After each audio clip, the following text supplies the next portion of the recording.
सुरू होणार म्हटलं तरी थोडेसे भाव वाढले, त्याच्यात पण काही कोणता मारून ठेवलेले आहेत. खरं तर निर्यात करायची तर पूर्णपणे मोकळी त्या ठिकाणी दिली गेली पाहिजे. अशा प्रकारचं धोरण माझ्या शेतकरी वर्गाच्या बाबतीमध्ये स्वीकारलं गेलं पाहिजे.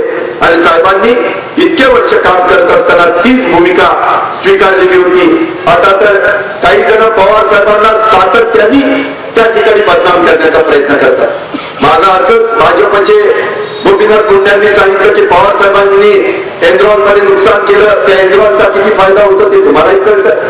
दाभोळचा प्रकल्प आज तुम्हाला मला राज्याला 1960 मेगावॅट वीज तयार करून देतो. म्हणजे साहेब नेहमी सांगायचे आज जैतापूरचा प्रकल्प बाबांनो 1,00,000 कोटी रुपयाची गुंतवणूक, तुमच्या माझ्या राज्याचा 1 रुपया देखील त्याच्यात घालायचा नाही. 100% रक्कम केंद्र सरकार घालणार.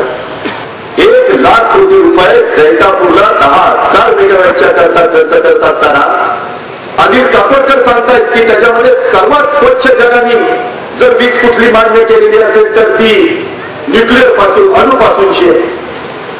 परंतु काही काही जण तिथं जैतापूरला जातात तर सांगतात तुमचं वाटोळ होणार आहे. कुणी यांच्या डोक्यामध्ये घातलं होतं वाटोळ होणार.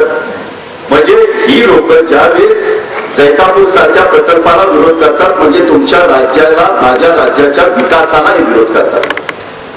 कारण भारनियमनातनं राज्याला मुक्त करण्याच्या करता पहिल्यापेक्षा विजेची परिस्थिती सुधारणार, खूप सुधारली असं नाव मी करत नाही. परंतु सध्या इंडस्ट्रीला पण काही बाबतीमध्ये रात्रीला सवलतीच्या दरामध्ये वीज देता येते का काय अशाही प्रकारचा प्रयत्न आम्ही करतोय. कारण माझ्या ग्रामीण भागातल्या मुला मुलींना रोजगार निर्माण करण्याच्या करता इंडस्ट्री आली पाहिजे. बाहेरच्या राज्यामध्ये इंडस्ट्रीला ज्या काही सवलती मिळतात त्या माझ्याही महाराष्ट्र राज्यामध्ये मिळाल्या पाहिजे. खरं तर नेहमी आम्ही सगळे सांगतो स्थिर सरकार असलं पाहिजे, बहुमत असलं पाहिजे, असंच असलं पाहिजे, तसं असलं पाहिजे.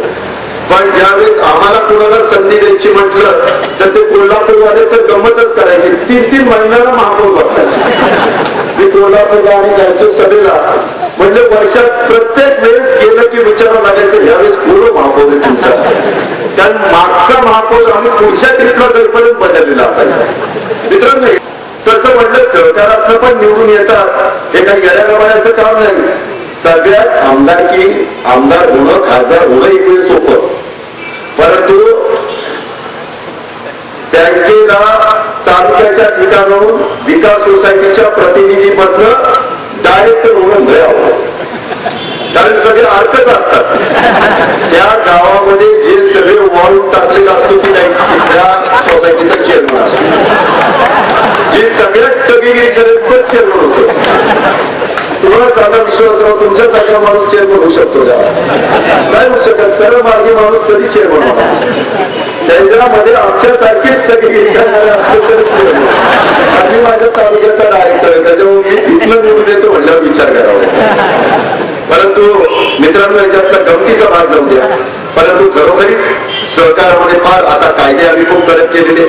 आता जर लोकांनी विश्वासाने ठेवलेला पैसा जर त्याच्यामध्ये काही वेगळं घडलं तर त्याची जबाबदारी चेअरमन, व्हाईस चेअरमन, संचालक बोर्ड सगळ्यांना आम्ही त्या ठिकाणी जबाबदार धरलेले. त्याच्यामध्ये वेळ पडली तर आम्ही अटक देखील करतो.